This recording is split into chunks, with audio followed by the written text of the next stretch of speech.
大家有没有想过，家里边的天然气为什么总有一股怪怪的味道，像烂掉的鸡蛋混着一些化学品的味道，闻着特别上头。但是千万别多闻啊，这个味道，闻见的时候一定要小心。千万别用火。嗯，但是你知道吗？这股让人皱眉的味道，其实上是用几百条人命换来的。那今天咱们就来说说这个藏在气味里边的恐怖故事。永远不要停止思考。大家好，我是阿一。我是娜娜。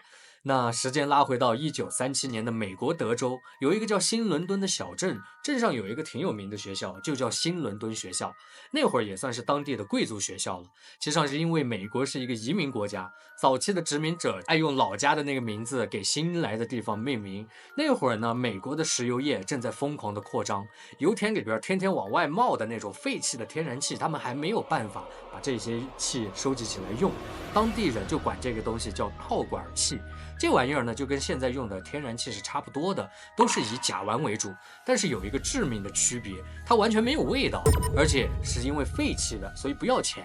那学校呢，为了省这笔每月$300的燃料费，就偷偷的接了根管子，把这个免费的套管气引到了校园里边。他们当时用这个气用来取暖，用来做饭。以当年37年的汇率来看，$300对于当时的法币的汇率，$300就是900法币。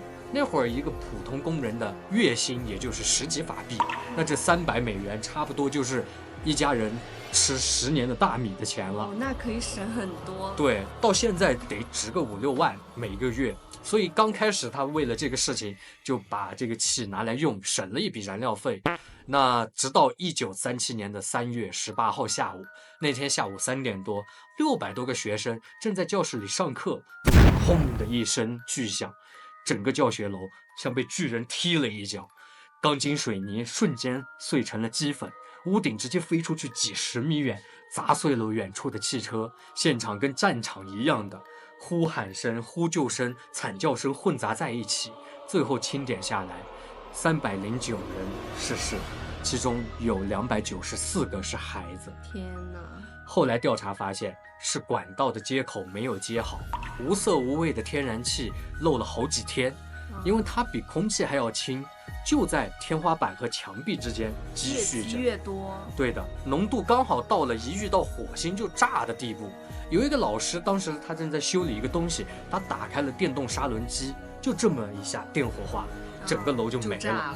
更让人难受的是，其实上早有征兆，好几天前就有学生说头疼头晕，那其实上这个就是闻到了甲烷中毒的一个现象。还有人闻到了一些淡淡的汽油味，其实上这个就是混在这种气体里边的杂质，但是没有人把这些跟漏气联系起来，没当回事儿。是啊，毕竟这个气体没有味道，谁能想到它已经满屋子都是了。这场灾难呢，震惊了全美国，人们突然意识到天然气这个东西太可怕了，无色无味，漏的都不知道，等发现的时候已经晚了。那怎么办呢？其实上就是加点味道，他们想到了这个解决方法。所以是刻意加进去的味对，道，是让大家能够识别到它的泄漏。没过几周，德州就立法规定所有天然气必须加一种臭味剂。刚开始用的是乙硫醇，这玩意儿是真的很狠的一个东西，它不光是很臭，而且还有剧毒，吸入一点就会刺激嗓子和脖子，让人咳嗽，让人流眼泪。要是浓度再高一点，会让人呼吸困难、头晕眼花、昏迷，甚至直接就会把人憋死。皮肤沾到了一点还会灼伤。但是你也别担心，它其实上那会儿加的量也特别少，就像咱们做菜放的味精，主要是让你闻到。真的要这个物质达到中毒的量，那天然气实际上早就已经把你毒死800回了。所以它的作用就是报警器。后来技术升级，现在主流用的呢是一种叫4氢塞芬的物质，它比乙硫醇更加的稳定，不容易被管道里边的铁锈给吃掉。而且呢，只要加一小点，效果就特别的好。咱们国家现在也有规定，天然气里边必须加这个，确保泄漏的时候，哪怕只是一小点，你在家里边都能闻出来。哦，原来是这个道理。所以现在你闻到的那股臭味觉得烦，但是其实上那是在救命。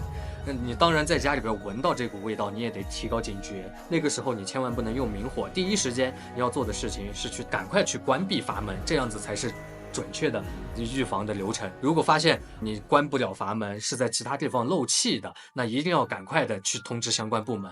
那如果没有这一场1937年的悲剧，可能到今天天然气也是没有味道的，那是多么危险的一件事。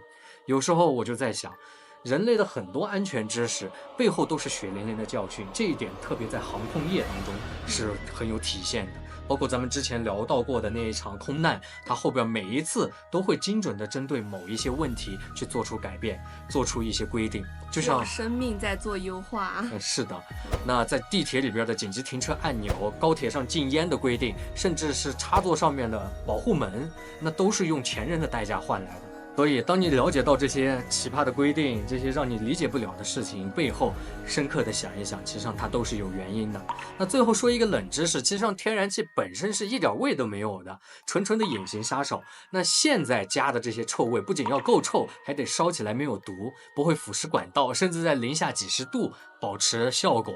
那说白了，就是科学家们专门研制出来提醒你快跑的一个信号。这大概就是人类对于对抗危险的一种智慧。既然消灭不了风险，那么就给它装上一个响亮的报警器。不得不佩服人类的智慧，所以让我们永远不要停止思考。我们下期再见，拜拜。Hoping against hope and bravely trying to identify mangled little bodies through their tears.